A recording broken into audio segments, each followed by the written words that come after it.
depuis quelques semaines, depuis 2 ou 3 dimanches, on a commencé à regarder ensemble le thème suivant « Chercher Dieu ».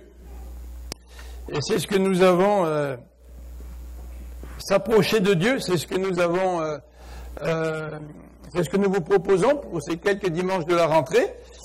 Et nous avons déjà vu le psaume 73 qui nous parle de s'approcher de Dieu. Nous avons vu dimanche dernier le texte d'Hébreux qui nous encourage à nous approcher de Dieu. Et ce matin, j'aimerais regarder avec vous le texte dans 1 Chronique au chapitre 28. Alors si vous pouvez ouvrir vos Bibles avec moi dans 1 Chronique au chapitre 28 pour lire ensemble cette parole qui s'adresse à un roi, c'est-à-dire à Salomon.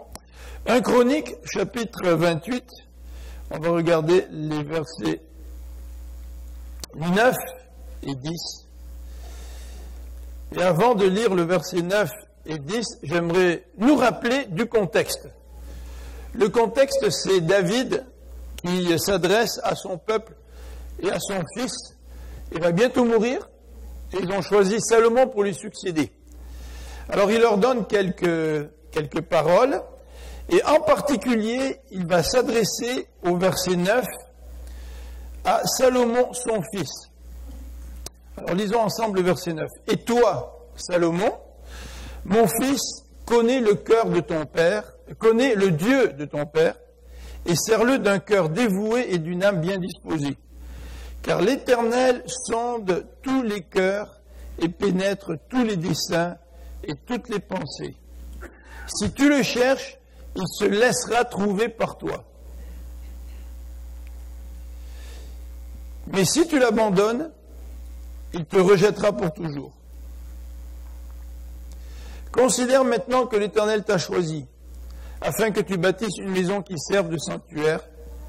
Fortifie-toi et agis. » J'aimerais qu'on continue quelques versets plus loin. À partir du verset 20, David continue à parler à son fils, à Salomon, et lui dit « Fortifie-toi, prends courage et agis. Ne crains point et ne t'effraie point, car l'Éternel, mon Dieu, sera avec toi. Il ne te délaissera point, il ne t'abandonnera point, jusqu'à ce que tout l'ouvrage pour le service de la maison de l'Éternel soit achevé. » On va prier ensemble.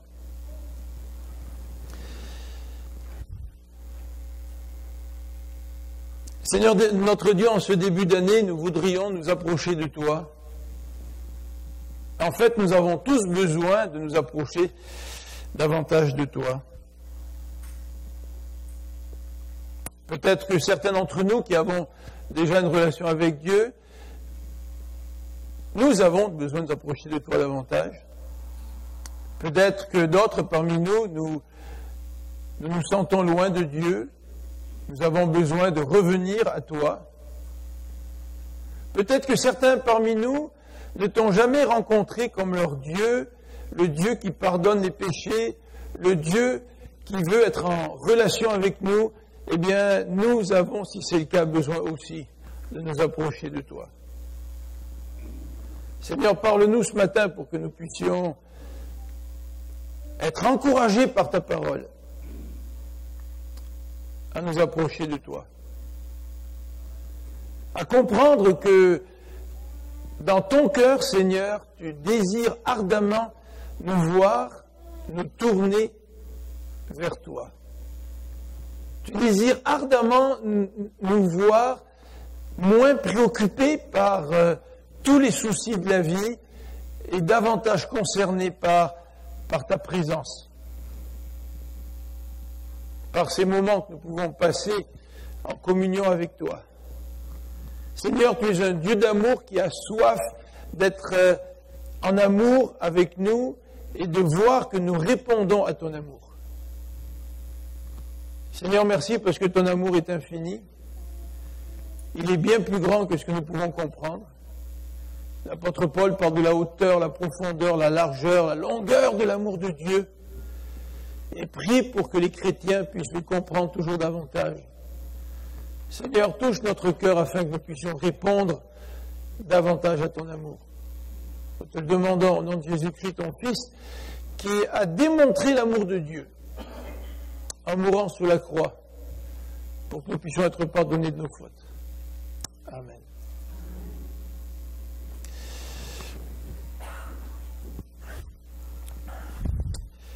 Ma femme a décidé, elle a pris une grande décision, elle est partie avec Jenny en bas, donc je peux dire tout ce que je veux sur ma femme, elle n'est pas là, tu sais. Elle a pris une grande décision, elle a dit, moi je ne rentre plus dans ton bureau. Parce que dans mon bureau, il y a trop de choses partout. Il y a des livres de partout, il y a des livres qu'il faut ranger, il y a des livres qui sont rangés, il y a des livres, il y a des boîtes un petit peu partout. Et j'ai un problème de place, et puis je sais qu'il faut que je range mon bureau, puis quand je commence, des fois je suis assez motivé, mais après une demi-heure, là je me dis, devant tout le travail à faire, je me décourage un petit peu. Et par contre, quand ma femme me demande quelque chose, elle me demande un livre, j'arrive toujours à trouver le livre. Enfin, toujours, c'est 99,9%. Mais la fois où je cherche un livre et que je n'arrive pas à le trouver, ça c'est fatigant. C'est vraiment fatigant. Je ne sais pas si vous me comprenez, vous les gars. Peut-être que c'est dans votre garage que vous avez des choses un petit peu partout. Et puis votre femme vous dit, écoute, tu devrais ranger ton garage. Je ne sais pas comment tu fais là, mais tout est en désordre. Puis le mari qui dit, mais moi je sais où elles sont les choses. Tu sais. Puis votre femme vous demande quelque chose, vous êtes capable de le trouver. Ça prend pas beaucoup de temps. C'est vrai que dans notre désordre, on est organisé. Ça paraît pas là, mais dans notre désordre, on est organisé. Tu sais. Mais croyez-le, mesdames, c'est vrai. Hein. Mais par contre, quand on cherche quelque chose et qu'on ne le trouve pas, ça c'est vraiment fatigant. Il y a plusieurs mois, on a fait rénover notre cuisine et il y a un homme qui est venu qui a travaillé. Et depuis ce temps-là, je ne retrouve plus ma drill, ma perceuse. Puis vous savez, une perceuse, c'est pas un petit bijou.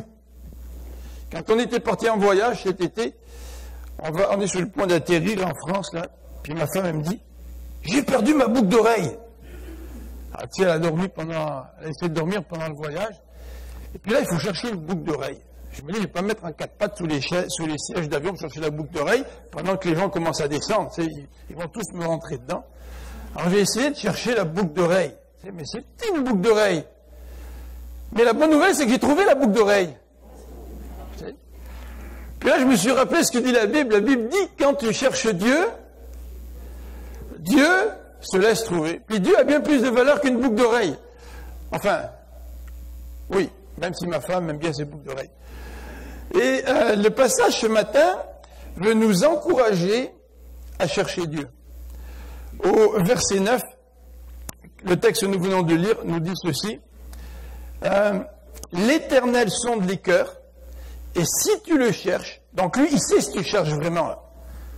Parce que parfois, nous pouvons prétendre chercher Dieu, mais dans le fond, c'est pas vraiment une recherche de Dieu. Mais Dieu, il connaît les cœurs. Il pénètre tous les desseins, il pénètre toutes les pensées, dit le texte. Si tu le cherches, il se laissera trouver par toi. Alors ça, c'est vraiment un verset extraordinaire, parce que la Bible présente un Dieu, le Dieu de la création, le Dieu de l'univers, comme étant un Dieu qui est tellement grand que nous sommes tellement rien à côté de lui, et pourtant ce Dieu tellement grand, avec qui il se trouve vraiment une distance énorme entre lui et nous. Il y a une distance énorme qui existe entre lui et nous. Pourtant, ce Dieu-là, il nous dit dans sa parole que si tu le cherches, il va se laisser trouver. Il va se laisser trouver par toi. Et ça, c'est une promesse extraordinaire. Et peut-être que ce matin, certains d'entre nous ne connaissons pas Dieu. Nous en avons entendu parler, peut-être par nos parents, peut-être par la religion, mais nous n'avons pas trouvé ce Dieu-là. Et la Bible veut nous encourager. Elle veut nous dire, si tu veux vraiment trouver Dieu, cherche-le de tout ton cœur et lui va se laisser trouver. Alors je voudrais regarder avec vous, selon ce passage, comment on peut faire pour chercher Dieu. Alors, il y a beaucoup d'informations dans la Bible comment chercher Dieu. Et ce matin, on ne va pas tout voir. Mais à travers l'exemple de Salomon, des paroles de David à son fils, j'aimerais qu'on puisse être encouragé à chercher Dieu. Encore davantage. Qu'on ait une soif de Dieu toujours nouvelle. Que nous ne puissions pas nous appuyer sur nos expériences religieuses ou sur nos dons, nos capacités. Mais que nous puissions toujours avoir un désir nouveau, toujours nouveau, là, pour rencontrer Dieu. En quelque sorte, une soif qu'on ne peut pas véritablement satisfaire. Vous savez, quand on a soif, on boit un verre d'eau. On a tellement soif, on en boit un deuxième. Mais à chaque fois, ça nous fait du bien. Mais à chaque fois, on a envie de boire un peu plus. Et j'espère que ça peut être, ça va être le cas pour chacun d'entre nous ce matin, pour les semaines à venir, les mois à venir et cette année qui est devant nous. Donc, premièrement, ce que je voudrais regarder avec vous, c'est l'encouragement de David au verset 9. David dit à son fils, « Connais mon Dieu à moi, le Dieu de ton Père. Connais-le, il faut que tu le connaisses. » Pour chercher Dieu, ben, il faut apprendre à le connaître. Tu ne peux pas trouver quelqu'un si tu n'apprends pas à le connaître. Quand tu cherches quelqu'un et que tu connais ses habitudes de vie, c'est plus facile à trouver. Si tu cherches quelqu'un, tu ne connais rien de sa vie, c'est compliqué. Il faut que tu prennes des informations, il faut que tu cherches à connaître. Avec Dieu, c'est pareil. Tu veux te rapprocher de Dieu, bien, il faut que tu puisses chercher à le connaître. Mais David va donner une deuxième information à son fils Salomon. Il va lui dire, si tu veux que Dieu se laisse trouver par toi, il faut que tu le cherches. Il faut que tu le serves, pardon. Il faut que tu serves Dieu. Alors c'est un petit peu contradictoire. David dit à son fils, si tu veux rencontrer Dieu, sers-le. Ça veut dire que après que Salomon ait acquis une certaine connaissance de Dieu, la connaissance ne suffit pas. Mais après que Salomon ait acquis une certaine connaissance de Dieu, la prochaine étape, c'est de servir ce Dieu-là. Et en le servant, Dieu va se révéler encore davantage à toi. Tu ne peux pas rencontrer Dieu si Dieu t'appelle à le servir et que tu refuses de le servir. Dieu ne se révélera pas davantage à toi. Et le troisième élément que David présente à son fils, il dit, Salomon, il faut que tu connaisses Dieu, il faut que tu serves Dieu, mais il faut aussi que tu obéisses à Dieu. Et si tu connais Dieu, si tu le sers et si tu l'obéis, Dieu va se laisser connaître à toi. Tu vas pouvoir rencontrer Dieu. Tu vas pouvoir avoir une relation avec Dieu. Tu vas pouvoir vivre quelque chose avec Dieu de significatif. Alors j'aimerais regarder rapidement avec vous ces trois éléments. Le premier élément, donc, c'est connaître Dieu. Vous voulez chercher Dieu, vous voulez le trouver. Mais c'est important d'apprendre à le connaître. Alors qu'est-ce que David nous dit dans ce passage? Eh bien, David dit à son fils, il faut que tu connaisses mon Dieu à moi. Ça, c'est important. Connais le Dieu de ton père, dit David à Salomon. Il faut que tu le connaisses. Ce n'est pas parce que David connaît Dieu que ses enfants vont connaître Dieu. Un jour à Toronto, quelqu'un m'a dit, oh, toi, tu es chrétien parce que tu as été influencé par ta famille. C'est vrai que ma famille est chrétienne. Mon père était pasteur. Mais c'est pas parce que mon père était pasteur qu'automatiquement je deviens chrétien. Il faut que j'apprenne à connaître le vrai Dieu. Et si mon père connaît Dieu, et il a une relation avec Dieu, il faut que moi aussi, je puisse apprendre à avoir cette même relation. Donc Salomon entend les paroles de David, et David lui dit, vraiment là, ce Dieu que j'ai suivi durant toute ma vie, ce Dieu que j'ai appris à connaître, il faut que toi, tu puisses avoir une relation avec ce Dieu-là. Il faut que toi, tu puisses vouloir le chercher. Il faut que toi, tu puisses tellement vouloir le chercher qu'à un moment donné, Dieu se laisse trouver par toi. Donc l'expérience est vraiment une expérience personnelle. Si un jour vous vous fiancez, puis vous aimez une fille, ce que vous voulez, c'est pas juste rentrer à la maison et dire à votre mère, « Ah, j'ai trouvé la fille de ma vie, elle est extraordinaire. » Et puis vous avez une relation avec cette fille-là, elle est tellement extraordinaire, vous savez qu'est-ce que votre mère va répondre? Mais quand est-ce que tu l'amènes à la maison? Parce que votre mère a tellement entendu parler de cette fille extraordinaire qu'elle veut aussi la rencontrer. Et David est en train de dire à Salomon, tu sais qu'à travers ma vie, moi j'ai suivi un Dieu extraordinaire. Mais maintenant, c'est à ton tour, à toi, de chercher Dieu. Nous ne pouvons pas chercher Dieu au travers des autres. C'est nous, personnellement, qui devons rencontrer Dieu. Alors, rapidement, le Dieu de David, c'est un Dieu qu'il a choisi pour être roi. Et déjà, David a expérimenté la grâce de Dieu, Dieu qu'il choisit. Ensuite, David, au travers de toutes ses expériences avec Dieu, il a pu connaître ce Dieu. Dieu a pu se révéler à lui. Vous vous rappelez, très tôt, après avoir été choisi comme roi, le premier obstacle, c'était celui de Goliath. Tout le monde tremblait devant Goliath. Toute l'armée tremblait devant ce géant. Et les deux armées face à face avaient décidé chacun de choisir leur héros, et que ces deux héros, ces deux représentants, chacun de son propre peuple, allaient se battre, et que le vainqueur allait donner la victoire à son pays. Et tous les soldats tremblaient devant la force et la puissance de Goliath. Puis le petit Flo, là, le petit bleu, il arrive avec sa fronde, il dit, moi, avec la force de l'Éternel, je vais obtenir la victoire. Et David s'élance en courant vers Goliath. Alors, il est fou, quoi. Il va se faire massacrer. Goliath va en faire qu'une bouchée. Ben, David prépare sa fronde, lance une pierre, atteint le géant en plein au front, et le géant tombe mort. Et David l'a fait au nom de l'Éternel, avec la puissance de l'Éternel. Et David a appris à voir Dieu intervenir dans sa vie et lui permettre de remporter des victoires extraordinaires.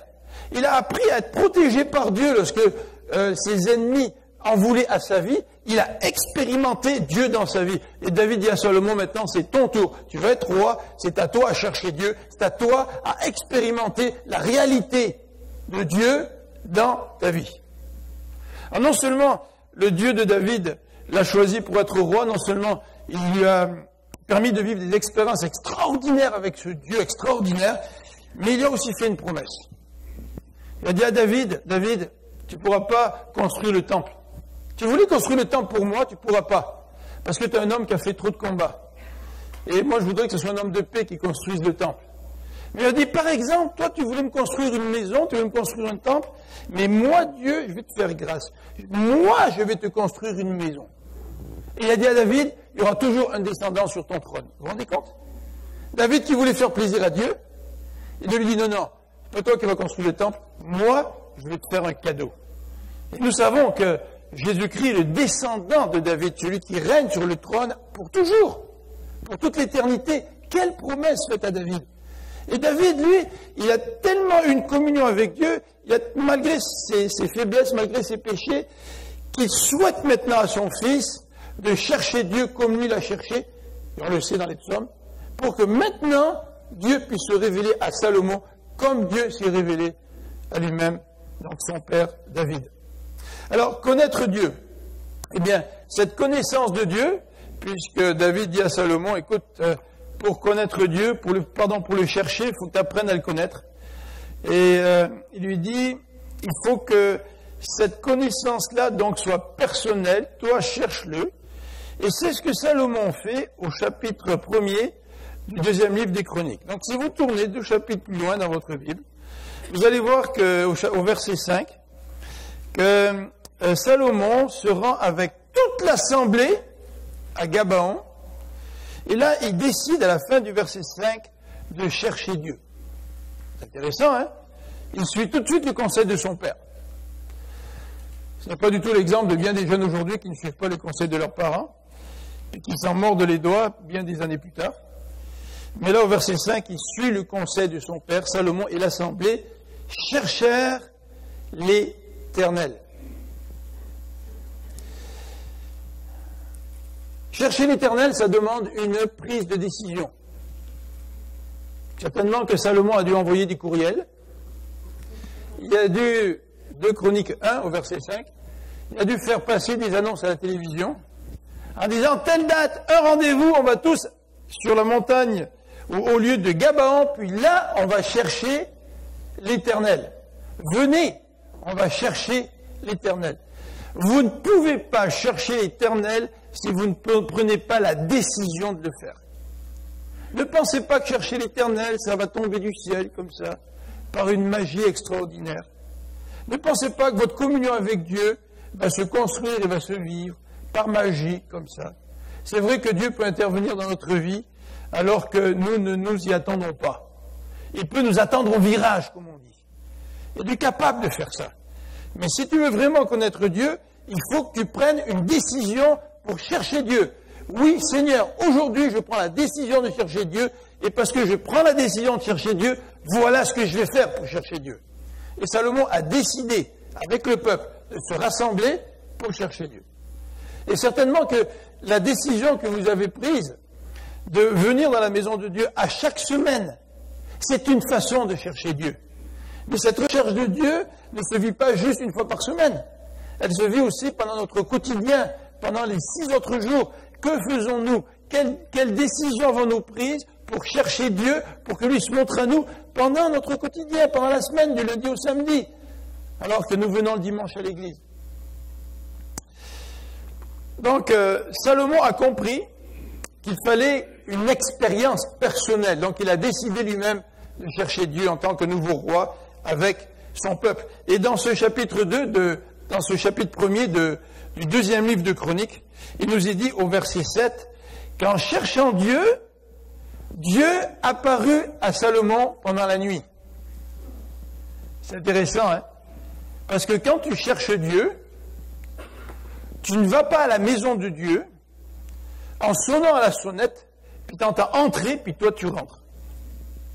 Quand tu cherches Dieu, tu t'approches de lui, et lui va se révéler à vous. Lui va se montrer à vous. Et ça c'est intéressant parce que parfois, nous cherchons Dieu, puis nous avons l'impression que Dieu ne répond pas. Et c'est comme si Dieu voulait de nous une persévérance dans cette entreprise de chercher Dieu. Et là, nous persévérons ou nous abandonnons. Si notre décision est ferme, nous allons persévérer. Et parfois, Dieu teste notre cœur, teste notre résolution. Est-ce que tu veux vraiment chercher Dieu? Si tu veux vraiment chercher Dieu, même persévère, même si je ne le révèle pas à toi tout de suite. Mais dans ce cas-là, pendant la nuit, nous dit le texte au verset 7, Dieu apparut à Salomon et lui dit, demande ce que tu veux que je te donne. Ah, moi, j'aimerais ça que Dieu me pose cette question-là. J'ai déjà toute une liste. Mais Dieu connaît notre cœur. Hein? Et Dieu ne veut pas nous poser cette question si ce que nous voulons faire est contraire à sa volonté. Parce que notre désir sera contraire à ce que lui veut nous donner. Et là, Dieu donc a demandé à Salomon, demande ce que tu veux, je vais te le donner. Et Salomon lui a dit, moi je veux pas de richesse, je veux pas de gloire. Moi ce que je veux, c'est la sagesse pour bien diriger ton peuple. Et Dieu lui a répondu, il lui a donné la sagesse et il lui a donné aussi ce qu'il n'avait même pas demandé. C'est extraordinaire de voir que quand Dieu intervient dans notre vie, il se révèle à nous et la découverte que nous faisons de Dieu, elle est toujours plus grande que nos propres désirs ou ce que nous pouvons espérer. Ça, c'est un Dieu qui nous surprend tout le temps. Il nous surprend. Est-ce que nous avons envie de chercher Dieu pour connaître ce Dieu qui, par sa réponse, lorsqu'il va se révéler à nous, va nous surprendre? Deuxième élément, vous voulez chercher Dieu, vous voulez que Dieu se laisse trouver, vous voulez rencontrer ce Dieu, ce Créateur, ce Dieu qui nous aime et qui est tellement fidèle, nous dit la Bible. Eh bien, David dit à Salomon, si tu veux rencontrer Dieu, puis si tu veux que ça soit une rencontre qui dure, là, pas simplement une fois de temps en temps, là, ou une expérience ponctuelle, si tu veux vraiment vivre ta vie chrétienne autrement qu'en te nourrissant de plats spirituels réchauffés au micro-ondes, mais que tu veux de la nourriture toujours nouvelle, eh bien, il faut que tu serves Dieu. Et c'est ce que dit donc le chapitre 28. On va retourner au chapitre 28 de 1 Chronique, chapitre 28, au verset 9. Il dit, toi, Salomon, mon fils, connais le Dieu de ton père. Il faut que tu le connaisses. Ensuite, il lui dit, sers-le d'un cœur dévoué et d'une âme bien disposée. Alors, ces deux termes mettent l'accent sur deux éléments importants si nous voulons connaître Dieu. Si nous voulons chercher Dieu puis le trouver. C'est celui de le servir en étant consacré et en étant bien disposé. C'est intéressant, regardons un petit peu ces deux expressions. En étant consacré. Si vous regardez dans 1 Roi, chapitre 11, verset 4, vous allez trouver la raison pour laquelle le royaume d'Israël a été divisé en deux, sous le règne de Salomon. Et au verset 4, il est dit que le cœur de Salomon n'était pas totalement consacré à Dieu. Et si vous lisez encore plus loin, et vous lisez les récits des rois qui ont succédé, bien, les rois qui ont succédé à Salomon n'ont pas tous eu, et loin de là, un cœur totalement consacré à Dieu. Qu'est-ce que ça veut dire un cœur totalement consacré à Dieu? Ça veut dire, Seigneur, Je n'ai pas dans ma vie des petites boîtes. Je n'ai pas dans ma vie des tiroirs. Au point où ce tiroir-là, il t'appartient. Le dimanche matin, Seigneur, ça t'appartient, je l'ai décidé, je vais à l'église. Mais tu vois, Seigneur, le domaine financier, ça m'appartient. L'usage de mon temps, ça m'appartient. Ma vie émotionnelle, ça m'appartient. Mes relations avec les gens, ça m'appartient. Et si vous avez des tiroirs dans votre vie qui n'appartiennent pas à Dieu, votre cœur n'est pas totalement consacré à Dieu. Un cœur totalement consacré à Dieu, c'est le cœur d'un homme ou d'une femme qui dit à Dieu, voici tous les compartiments de ma vie, et je veux que tous ces compartiments de ma vie te soient donnés et que tu puisses régner sur eux. C'est surprenant parfois, lorsqu'on parle avec des chrétiens, qui, lorsqu'on touche le point sensible dans leur vie, vous disent, oui, je sais ce que dit la Bible, mais qui ne veulent pas se soumettre à la Bible. Ça, c'est un cœur qui n'est pas consacré pleinement à l'Éternel. En fait, c'était le cœur du peuple d'Israël. Si vous regardez dans 1 Roi 18, le prophète Élie, sur le mont Carmel, commence son discours en disant au peuple, jusqu'à quand allez-vous clocher des deux côtés? Ce serait le fun, hein, enfin, ce serait le fun. Non, peut-être pas, ce serait peut-être pas le fun. Mais si on rentrait à l'église, et puis qu'on avait un genre de scanner, puis vous rentrez dans l'église, puis à travers le scanner, on voit si votre cœur est complètement consacré à Dieu ou si vous clochez des deux pieds. Vous savez, mais il y aurait un écran, il y aurait juste une personne qui pourrait le voir. Je pense qu'il n'y a personne qui voudrait ce poste-là, tu sais. Parce que personne n'est vraiment totalement consacré au Seigneur. Mais c'est un petit peu ça. Hein. On peut rentrer à l'église le dimanche matin, on peut être bien vu par les frères et les sœurs, et garder encore dans notre vie des tiroirs sur lesquels il y a un signe sans interdit à Dieu. Et on ne soumet pas ce tiroir, cette partie de notre vie, à la seigneurie de notre Dieu. Servir Dieu en étant consacré, entièrement consacré.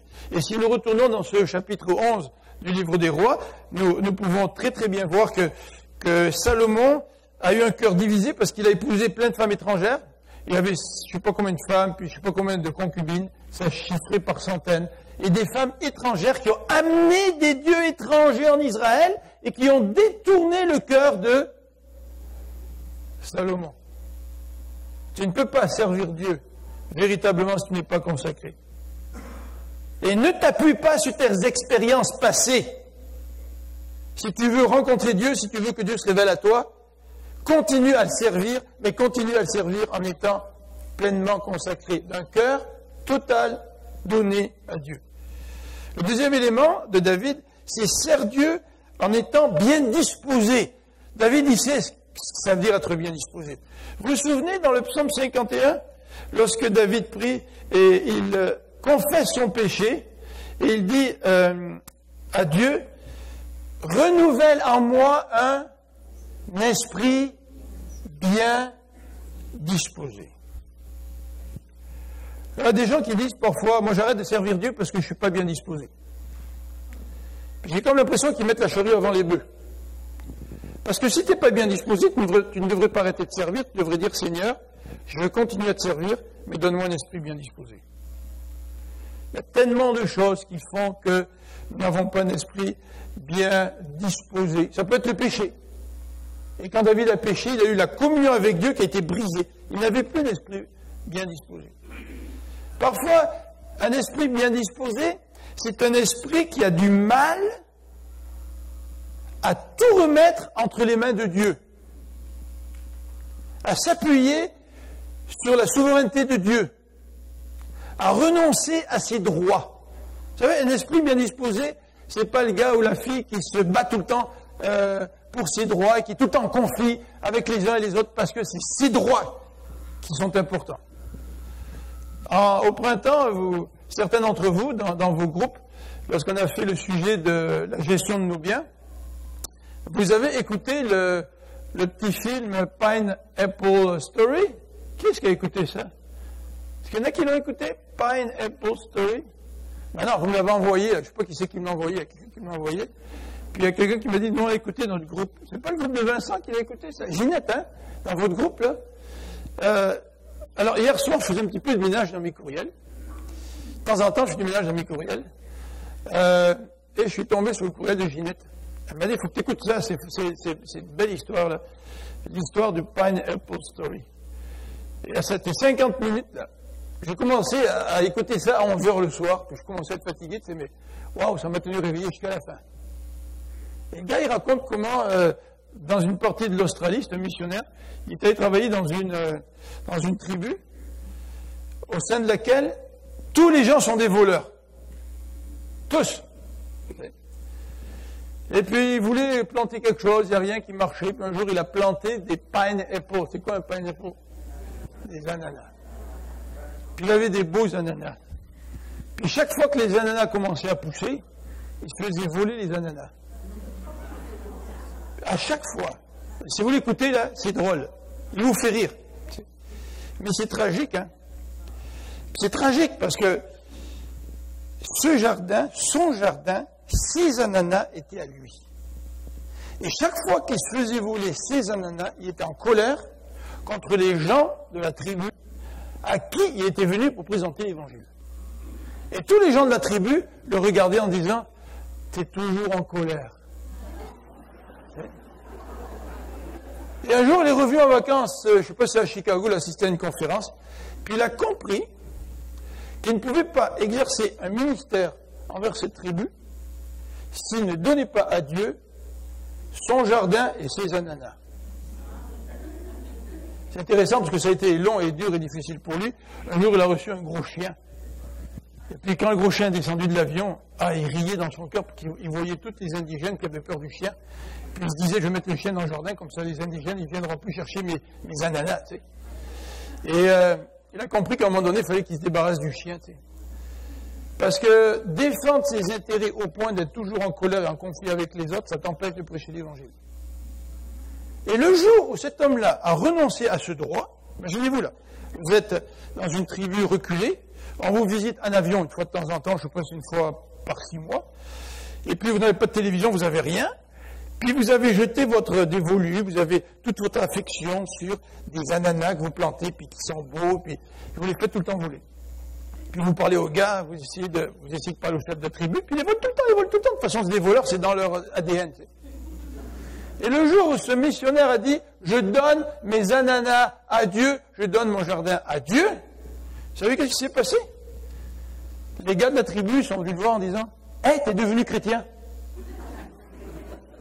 Vous vous rendez compte, ils ont dit ça à un missionnaire qui prêche l'évangile, ils lui ont dit, t'es devenu chrétien. Il dit, comment ça se fait, t'es devenu chrétien? Alors, je vous laisse écouter ça, parce que c'est en anglais, hein.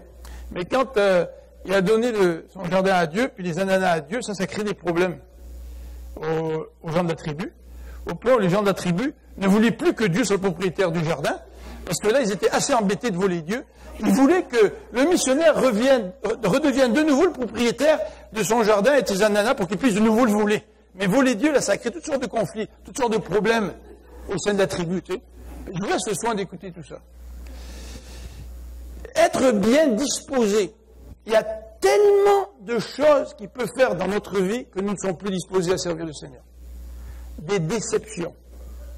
Des déceptions des autres vis-à-vis de nous. Ils n'ont pas répondu à mes attentes.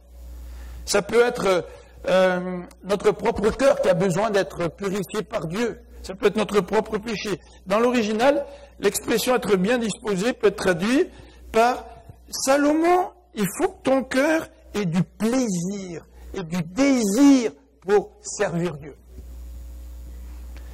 Peut-être que ça vous est jamais arrivé, mais c'est arrivé à tous ceux qui se sont engagés à servir Dieu, en particulier ceux qui vivent du ministère. À un moment donné, on arrive à un point où on est tanné du ministère. Et malheureusement, quand on travaille et qu'on est payé pour ça, on ne peut pas arrêter, tu sais. Tu n'as plus d'argent, tu ne peux plus rien mettre sur la table pour ta famille. Alors tu continues. Mais tu continues un petit peu comme Jonas, tu sais, en chialant contre Ninive, contre Dieu. Et il faut que Dieu vienne toucher ton cœur pour te redonner cette bonne disposition, et ceci malgré les problèmes, malgré tes propres limites, malgré les conflits qui peuvent encore exister dans l'Église ou dans le ministère qui est le tien. Ça, quand Dieu touche ton cœur et te redonne un esprit bien disposé, là tu vois un Dieu qui agit. Il y a un esprit bien disposé malgré les injustices, malgré les déceptions causées par les autres. Ça, c'est extraordinaire. Et le verset ici, en parlant de cette qualité-là, en étant bien disposé, souligne d'une façon très très précise que rien n'est caché à Dieu. Dieu sonde les cœurs, Dieu connaît les pensées, il connaît tout Dieu. Tu veux chercher Dieu, ne joue pas cache-cache avec Dieu. Lui, il connaît ton cœur. Il sait si tu poses un geste religieux simplement par religiosité, ça paraît bien aux yeux des autres, ou il sait si ton cœur a vraiment soif de Dieu, si tu veux vraiment rencontrer Dieu. Lui, il le sait. Et tu ne peux pas jouer à cache-cache avec quelqu'un qui sonde ton cœur, avec le rayon X divin. David dit à son fils, tu veux rencontrer Dieu? Tu veux qu'il se révèle à toi? Il faut d'abord que tu le connaisses. Prends des démarches pour connaître Dieu. Ensuite, il dit à son fils, il faut que tu serves ce Dieu-là. Et serre-le dans un bon état d'esprit. Et si tu n'as pas un bon état d'esprit, demande à Dieu qu'il change ton cœur. Et le troisième élément dans ce passage, c'est que Salomon dit à Dieu, maintenant il faut que tu obéisses. Il faut que tu obéisses à Dieu. Regardez la fin du verset 10. Il lui dit, maintenant, Dieu t'a choisi pour bâtir la maison, c'est-à-dire le temple, fortifie-toi et agis. Et si vous sautez au verset 20, le verset 20 nous dit, nous donne quelques informations supplémentaires. David dit à Salomon, fortifie-toi, prends courage et agis, ne crains point, ne t'effraie point, car l'Éternel Dieu, mon Dieu, sera avec toi. Il ne te délaissera pas, il ne t'abandonnera pas, jusqu'à ce que tout l'ouvrage pour le service de la maison de l'Éternel soit achevé. C'est pas toujours facile d'accepter de servir Dieu. Des fois, c'est des gros défis.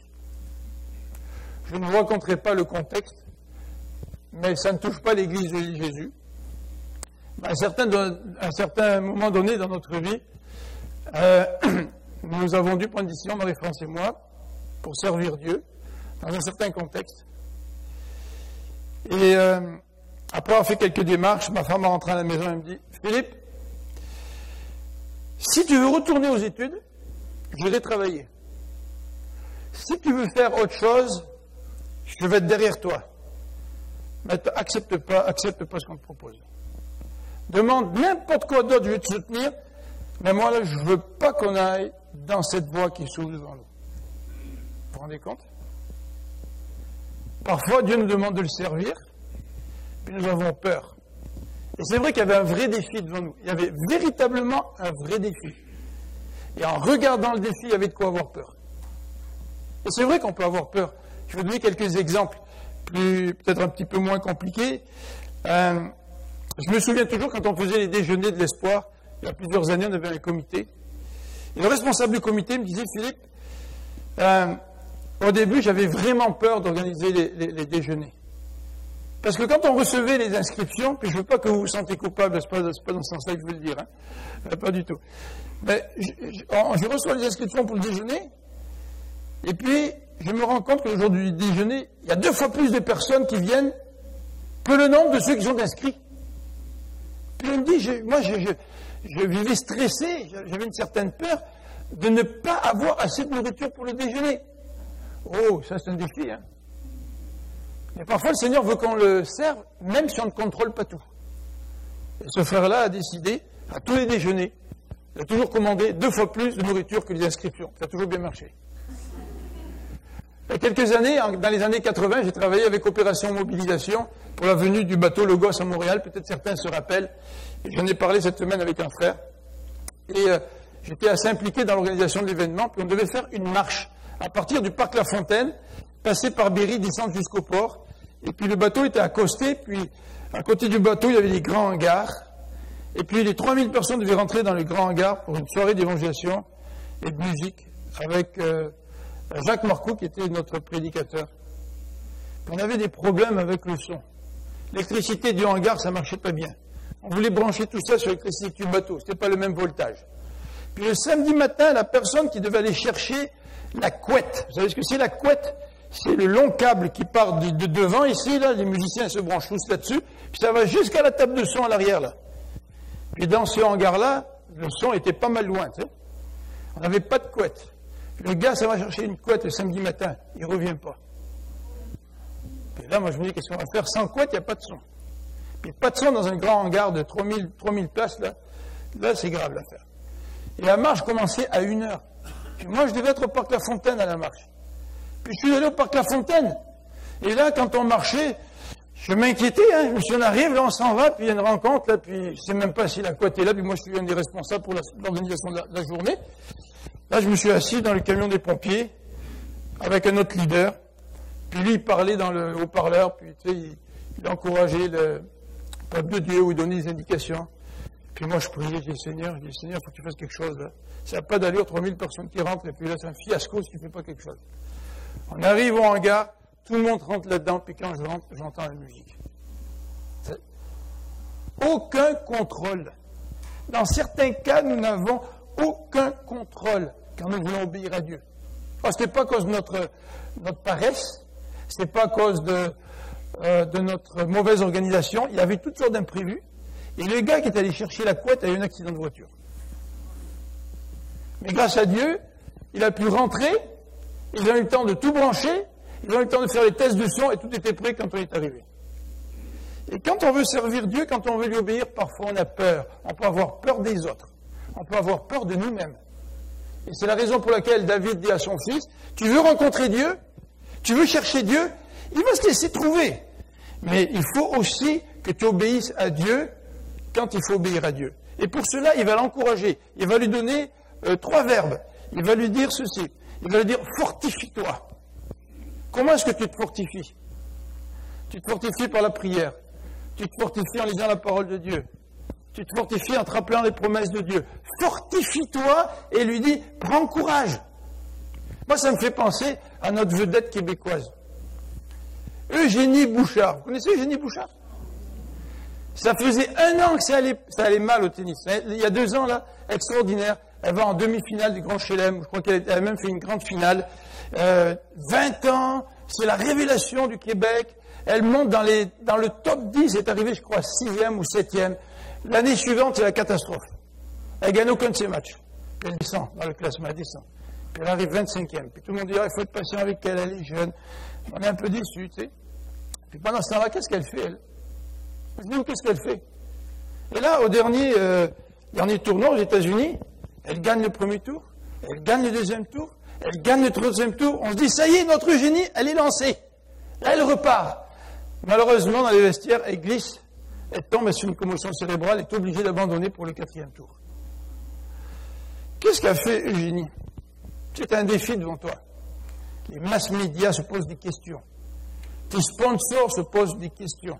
Tu as toutes sortes de pressions derrière toi. Ben, tu te fortifies, tu continues à t'entraîner, tu continues à être meilleur, tu travailles ton conditionnement physique, tu te fortifies. Et le texte dit aussi, tu prends courage. Parce que tu peux faire les poids et haltères, mais sans avoir du courage au niveau mental. Il te faut du courage. Prends courage. Tu vas faire un match, vas-y avec courage. Ne sois pas effrayé. Agis. Et c'est ce que le Seigneur dit au travers de David à Salomon, son fils. Mais il lui parle aussi du danger. Au verset 20, on va finir avec le danger du verset 20. Il dit, tu sais, quand tu dois obéir à Dieu, le danger, c'est de craindre et d'être effrayé. David, il sait de quoi il parle. Il sait de quoi il parle. Alors, à un moment donné, il a fui, il s'est réfugié chez les Philistins. Il avait tellement peur des Philistins, parce que c'était ses ennemis, qu'il s'est mis à baver. Vous vous rappelez ce texte-là? Il a fait croire aux Philistins qu'il était fou. Pensez pas que David a jamais eu peur, qu'il n'a jamais eu de la crainte, qu'il n'a jamais été effrayé.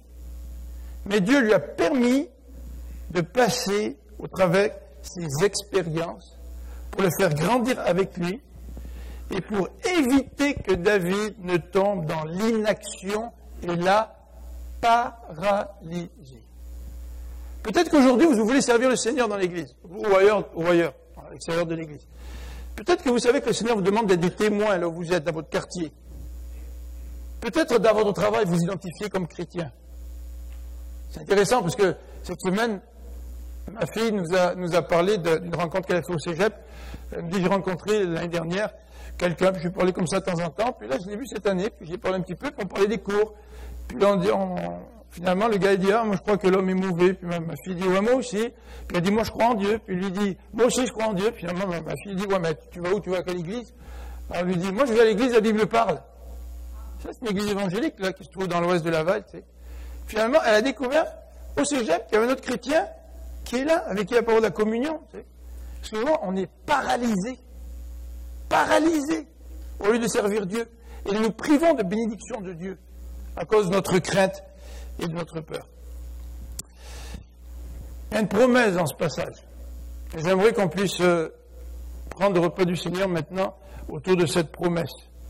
La promesse, c'est si tu cherches Dieu, avec un cœur entièrement dévoué à lui, avec de bonnes dispositions, en voulant le connaître, le servir, lui obéir, Dieu va se révéler à toi. C'est certain.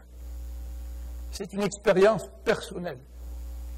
Peut-être que vous êtes venu à l'église aujourd'hui avec quelqu'un.